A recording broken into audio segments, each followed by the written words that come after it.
In the earlier class, we were discussing about the phase 1 reaction, in which oxidation, reduction and hydrolysis were the important reactions which convert the drugs to more polar and water soluble. So in this class, we are going to discuss about the phase 2 reactions, and they are also known as the synthetic reactions. They are also known as the synthetic reactions because here many new metabolites are synthesized instead of making them polar and more water soluble. So this involves the conjugation of the drug or its phase 1 metabolite with an endogenous substrate generally derived from the carbohydrate or amino acid to form a polar and highly ionized organic acid which easily excreted in the urine or bile. So in the phase 2 reaction, the drug is converted to its metabolite after joining with certain carbohydrate or amino acid which are endogenously derived. Already they are in the body and they will form a polar, means or highly what you call as the ionized organic acid. Ionized organic acid. That's one of the important thing to note. Then lipophilic and there are hydrophilic drugs. What are, before going to the actual reactions, we will know what are lipophilic and hydrophilic drugs are there. The terms lipophilic and hydrophilic, or they are also known as lipophilic means hydro and lipophobic. Phobia means the fear. So they are hydrophilic, lipophilic means hydrophobic. Hydrophobic means lipophobic. So refer to the solubility of the substances in media or flow and high polarity respectively.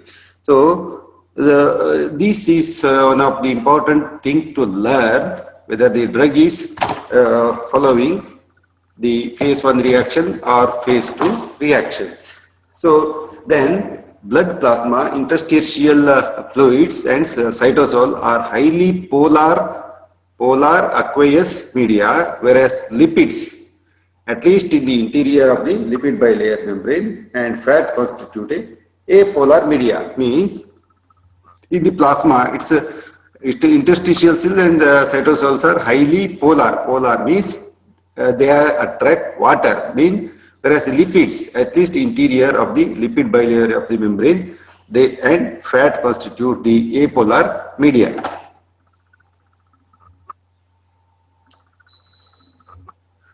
Then most polar substances are readily dissolved in aqueous media, that is the hydrophilic and lipophilic ones in apolar media. So the substances which are having the polar in nature, they are readily soluble in water and readily dissolved in aqueous media, that's hydrophilic in nature, and lipophilic ones are apolar media, means they are not water soluble. So a hydrophilic drug is the one. A hydrophilic drug, on reaching the bloodstream, probably after partial or slow absorption, passes through the liver unchanged and cannot permeate the lipid barrier of the hepatocyte membrane. So a hydrophilic drug, so it will reach the bloodstream. Later it's going to after absorption going to the liver and passes through the liver without any change. As such, the drug is excreted. As it is, it's excreted as it is what you call as the water soluble. Tubular reabsorption will not take place in the kidney, or otherwise it will fail to gain access to hepatic biotransforming enzymes. So there are many of the enzymes are there, hepatic microsomal enzymes and other things. So what happens is these hydrophilic drugs, they will not undergo the metabolism so intensively when compared to the hydrophobic or lipophilic drugs. The unchanged drug reaches the arterial blood and the kidneys where it is filtered. In the kidney, in the Bowman's capsule, it is squeezed and then it is secreted in the urine. So ultimately, the most of the hydrophilic drugs get excreted very fast. That's a very common statement. Then with hydrophilic drugs, there is little binding to plasma proteins. So you know what is a plasma protein binding. In the previous class we have learned what's a plasma protein binding. In plasma, albumin and globulin are there. So most of the drugs do attach to plasma albumin. Then it is called as the plasma protein binding. Most of the lipophilic drugs will have a very high plasma protein binding, whereas the lipophilic drugs have got little plasma protein binding action. Hence, the entire amount present in plasma is available for glomerular filtration. In case of the hydrophilic drugs, entire amount present in plasma is available for glomerular filtration. Whereas the hydrophilic drugs do what you call as the hydrophilic drugs do have attraction towards the water, and always they will be available for glomerular filtration. And whereas the hydrophilic drug is not subject to the tubular reabsorption and appears in urine. See, whenever the drug is circulating in the plasma or the blood, then it cannot avoid the kidneys also. So it will be circulating in entire blood stream and subjected to the what you call as the squeezing in kidneys in the Bowman's capsule. So the tubular reabsorption, since they are not what you call as fat soluble, they are not reabsorbed. The hydrophilic drugs are not reabsorbed. Hence, they are excreted in the kidney.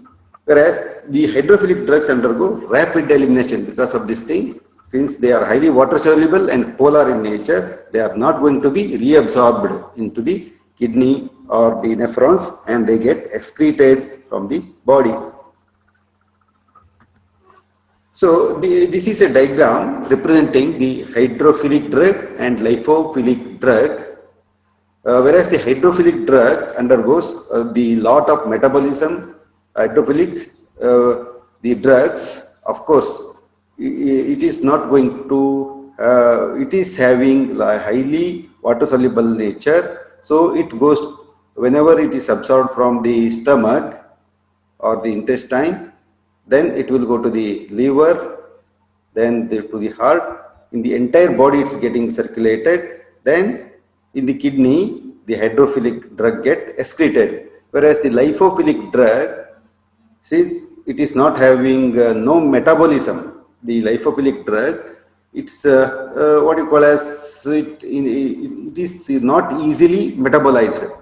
Hence, what happens is it is getting circulated in the blood, and also most of the lipophilic drugs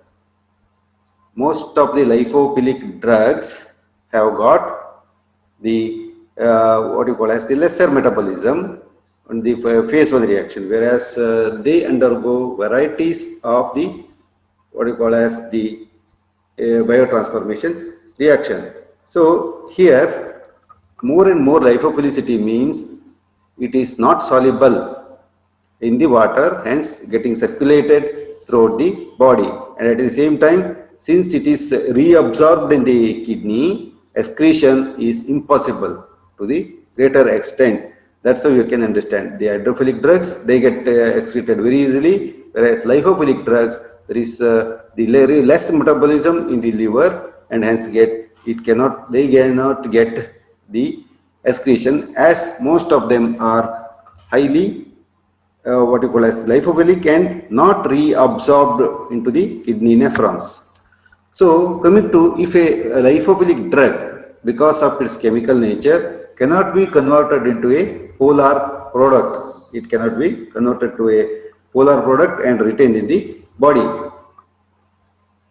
So the lipophilic drugs, by their nature, by their nature only, they are having certain chemical structures and hence cannot be converted into a polar product so easily. Yes, of course, after a certain metabolism process, they are also made to polar product and get out of the body.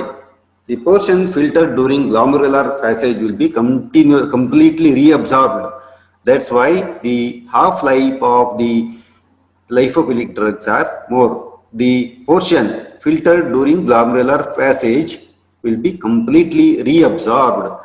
Means the hydrophilic drugs or the water-soluble drugs get excreted, whereas the lipophilic drugs get reabsorbed from the kidney tubules. The reason is this is because the free concentration of the lipophilic drug in plasma is low. Whereas because many of them are highly plasma protein bound. The lipid soluble drugs are highly plasma protein bound. So they are not available for excretion. Whereas the free drugs or the lipophilic drugs, they undergo metabolism and converted to more hydrophilic substance and get excreted through urine. This is one of the reactions what the drug undergoes. The situation portrayed for a lipophilic non-metabolizable drug would seem undesirable because the pharmacotherapeutic measures once initiated would be virtually irreversible, means poor control over the blood concentration. That means for a lipophilic drug, the action is started, it's prolonged because there is no control over the blood concentration of the lipophilic drug once they get injected. Then another few of important points, especially in the lipophilic drugs, are converted in the liver to hydrophilic metabolite. So whatever may be, the drug cannot stay in longer time in the body, even though it's lipophilic and highly plasma protein bound. It need to be excreted in the liver to hydrophilic metabolites and it gets through the kidneys. So one of the thing is, of course, the action may be prolonged, but the lipophilic drugs cannot stay in the body as they are foreign to the body, and during the circulation some part is getting metabolized and excreted through kidneys. When biotransformation is fast, oral administration of the drug is impossible.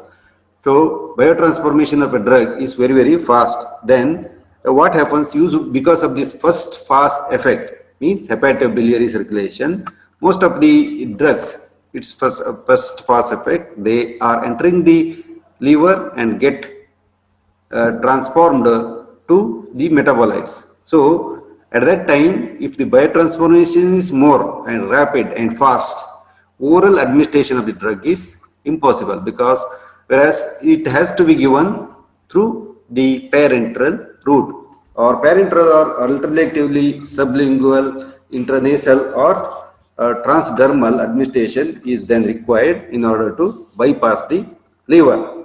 So such drugs need to be bypassed, especially then such drugs need to be bypassed and bypass the liver, and they have to be administered parenterally or intranasally or transdermally. So there are two terms, especially on this thing. Absolute bioavailability is equal to it's the ratio of systemically available amount of the drug or the drug available in the bloodstream and the dose administered. That's absolute bioavailability. This is a formula. Suppose the systemically available amount of the drug or total drug is 100 milligram and the dose is 1 milligram per kg, then absolute bioavailability is 100, like that. So relative bioavailability is availability of a drug contained in a test preparation. So availability of a drug contained in a test preparation, availability in the standard preparation. That's the relative bioavailability. Means suppose you are taking the example of tetracycline in a test preparation, means in a drug the quantity is present is 50 milligram per ml, and the availability in the standard preparation or in the blood. So we have to calculate it as the pharmacokinetic this thing, particular as calculations, and we have to find relative bioavailability. means how much is inducted and how much is available at the site of action. And here you can see the difference between the lipophilic drug and the renal excretion of the metabolite. So this is a elimination of hydrophilic and what you call as the lipophilic hydrophobic drugs, or they are also known as lipophilic drugs.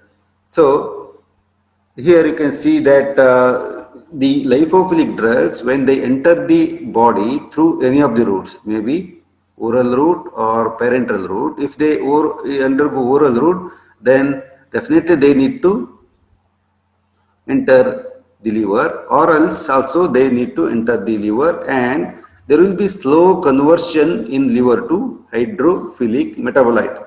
Then the hydrophilic metabolites enter the circulation, then they get access to the kidney and get excretion. Whereas the hydrophilic substances, this reaction is fast, whereas in case of the lipophilic drugs, this process is slow. And the same drug, lipophilic drugs, some of the drugs do have the property of fast, rapid and complete conversion in the liver to hydrophilic metabolites. The lipophilic drugs, it doesn't mean that they will never be converted to the hydrophilic metabolites. Some are converted slow, whereas some are converted to fast, complete conversion. So both of the such drugs are what you call as undergoing the excretion through kidneys. That's how this diagram it says. Maybe any route of administration here, what you call as the oral route of the administration, also parenteral route of the administration. Ultimately, the drug need to go to heart, then it gets circulated throughout the body, then it also get the access to the liver. If it is very fastly metabolized, then also it is going to be converted to a hydrophilic metabolite. Then sometimes slow conversion, sometimes fast conversions are there in lipophilic drugs itself. Then the phase 2 metabolism or the synthetic reaction, it is called as the synthetic reaction because new molecules or biotransformed molecules, when the drug combines with the endogenous substances are available, and they are hydrophilic in nature and get excreted in the urine. The reaction which conjugate the drug or its phase 1 metabolite with a hydrophobic endogenous species is known as the phase 2 metabolism. It's also known as the conjugation reaction. So here once again the endogenous compounds which can bind with the drug are the glucuronic acid, the sulfate group, glucuronic acid, this is glucuronic acid, sulfate group is here, amino acid, NH2 group here, glycine or amino acid group is here, and acetyl group, acetyl-CoA, and glutathione or tripeptide. So all these groups are endogenous in nature, so they will combine with the lipophilic drugs, then form a conjugative reaction. Ultimately, the metabolite is made more water soluble and get excreted from the body through urine. So, and some of the drugs are also excreted through the feces and other things. We will let us know it later, because the excretion through kidney is one of the most important excretion reaction. See, now then coming to among these things, glucuronic acid, sulfate group combination, conjugation, then amino acid or methyl group, acetyl group, and glutathione. So the first one is the glucuronide conjugation. This is the most important synthetic reaction among the phase 2 reaction, synthetic reaction, especially the glucuronide conjugation. The compounds with a hydroxyl or carboxylic acid group are easily conjugated with glucuronic acid, which is derived from glucose. So glucuronic acid is derived from glucose, and it is easily conjugated with the glucuronic acid. Whereas the compounds which do have this OH group, or hydroxyl or COOH group are easily conjugated. And examples are the chloramphenicol.